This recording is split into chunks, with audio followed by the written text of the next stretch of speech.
Next on Worcester News Tonight, the College of the Holy Cross receives a major gift from a well-known alum and Worcester native. Plus, an inside look at Whole Foods' new Central Massachusetts location as the store prepares for their grand opening.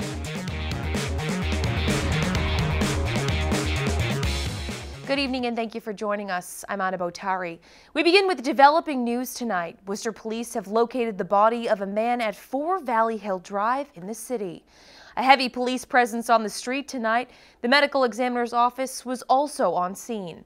According to police, 32-year-old Xavier Broughton was arrested for disinterment of a human body and misleading a police investigation. The body has not yet been identified.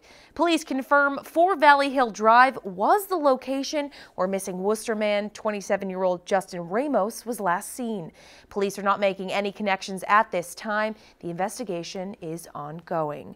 A local college has given a $3 million donation to help give students more internship opportunities. The family of Worcester native and Holy Cross alum J.D. Power gave the gift to help prepare students once they leave college. Our Cam Jandro joins us now live with those details. Cam?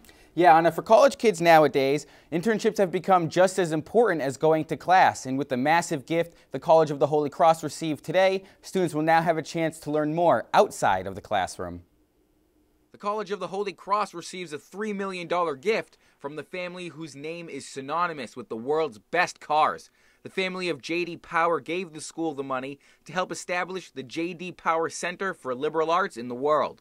And this is a gift that's really going to enable us to maximize our outreach to students, to make a lot of opportunities that are available, but that can be a bit of a reach for students. Dave J.D. Power graduated from Holy Cross in 1953 and was a pioneer in consumer research. Daniel Klinghardt is the director of the J.D. Power Center for Liberal Arts and says the gift will help change the student culture at the school.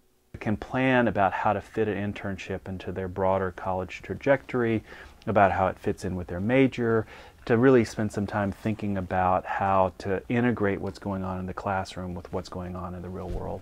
The center will have 4 focus points: expanding opportunities, reducing barriers to participation, focusing on Worcester, and developing appropriate technology. Klinghardt says these points will continue to help students better prepare themselves for life after college.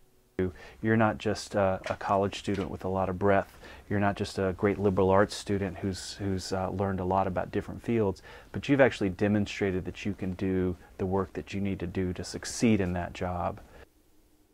Now, the college says about 60% of their students currently participate in internships or experiential learning, and they're hoping the gift from the Power family helps increase that number. Anna? Thanks, Cam. The Massachusetts Department of Transportation holds a public meeting on its newly released Massachusetts State Rail Plan.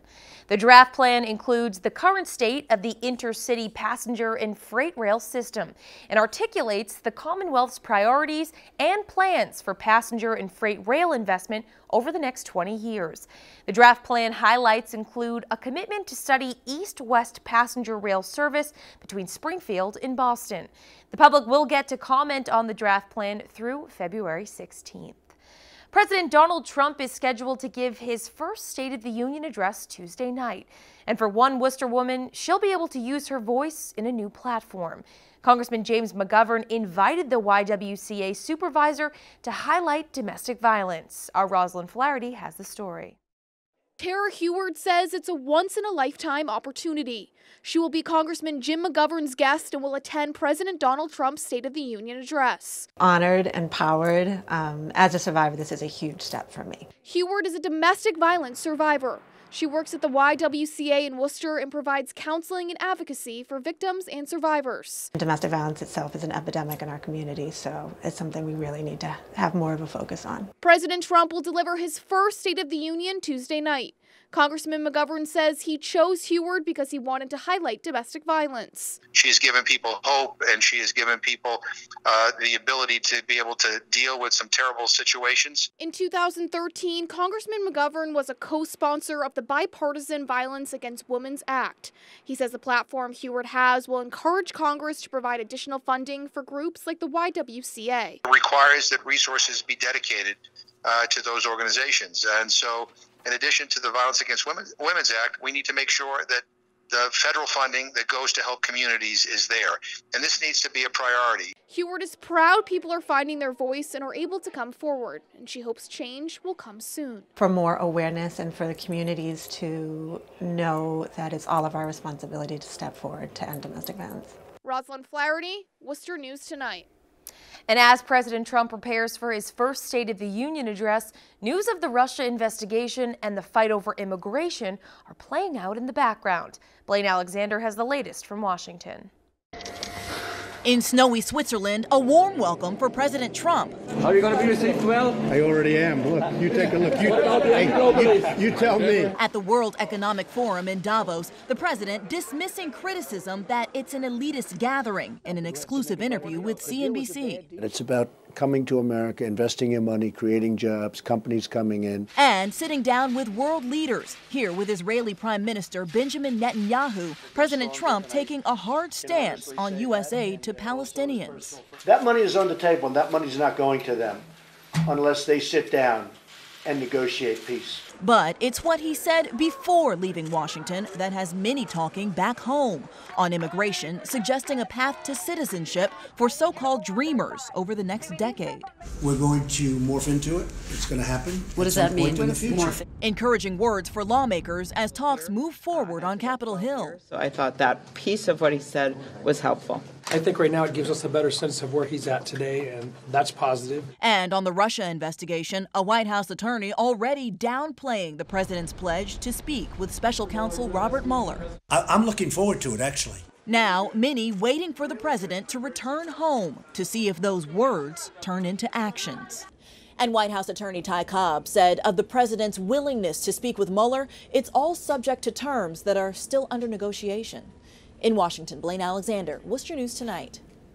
The man accused of throwing a young girl off of a Lake Quinsigamond bridge is arraigned Monday. According to the Worcester County District Attorney's Office, Joshua Hubert is charged with attempted murder, kidnapping, and strangulation. Prosecutors say Hubert was at a family cookout with the victim.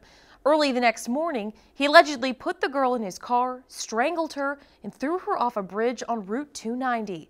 The girl survived the fall and swam to shore to get help. Hubert was held on $50,000 bail in Worcester Superior Court today. Worcester police are investigating shots fired at a Worcester business on Park Avenue. The shot spotter was activated around 5 a.m. Sunday for several shots fired near Starlight Laundromat. Police discovered several bullet holes in the windows of businesses and a back door kicked in. Police say the building was empty. If anyone has any information, you're asked to call Worcester Police. It's a project Carl Gomes' man has been working on for years. Now the state is backing his efforts to renovate a decades-old wall in the Greendale neighborhood. Our Brittany Schaefer has the story. Gomes has nicknamed himself the Weed Man of Worcester because of his efforts to clean up debris in his neighborhood. But his aspirations go much further than weeds. Carl Gomes is tired of looking at this deteriorating wall on West Boylston Drive. This was a complete jungle. It has no sound mitigation features. So Gomes started clearing debris around the wall and emailing the state. Now the 40-year-old wall separating his neighborhood from Interstate 190 will finally be replaced. The $500,000 project will be completed by the state this spring. It was pretty disgusting.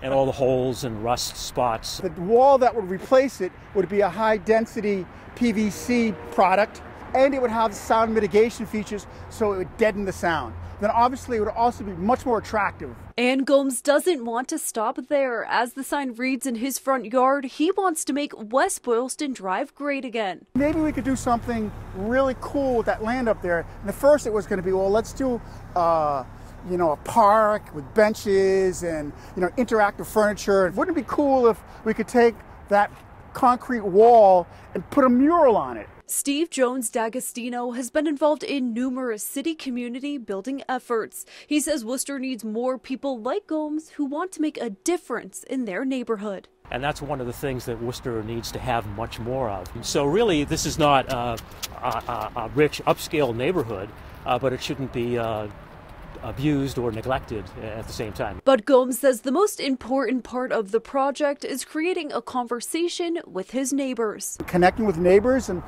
through the energy of the change, hopefully that will change the conversation, and out of that conversation we'll identify what should happen to our neighborhood. Now Gomes will be holding a community discussion on Wednesday. He says several neighbors and local business leaders will be attending. Brittany Schaefer, Worcester News Tonight. It's more than just a grocery store. The new Whole Foods in Shrewsbury includes a bar and restaurant. The store also pays tribute to Spags. It's located at the department store's old location. And as our Chandler Walsh explains, Whole Food wants to keep the memory alive.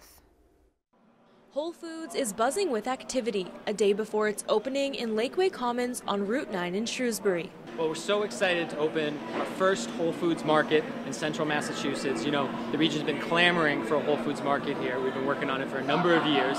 Shrewsbury's Whole Foods will have in-house made donuts, prepared foods, and a coffee bar.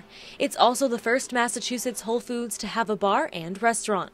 Spokesman Bill Butcher says Whole Foods is America's first certified organic grocery store. Throughout our store, no artificial ingredients, no artificial colors, flavors, or high fructose corn syrup. It's a clean store. You can rest assured that you're not buying any of those additives that you don't want to feed your family.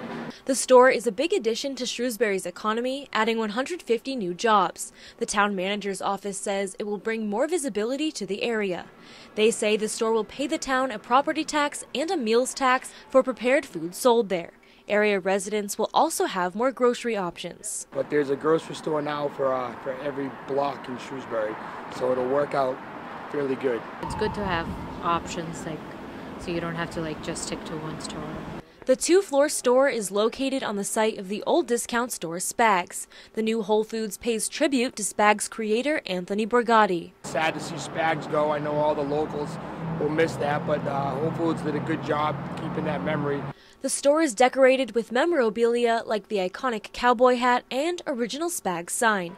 Butcher says the new store celebrates the past. We really took a lot of care to both reflect and celebrate the impact that Spags had on the Shrewsbury community and the design of the store. Chandler Walsh, Worcester News Tonight.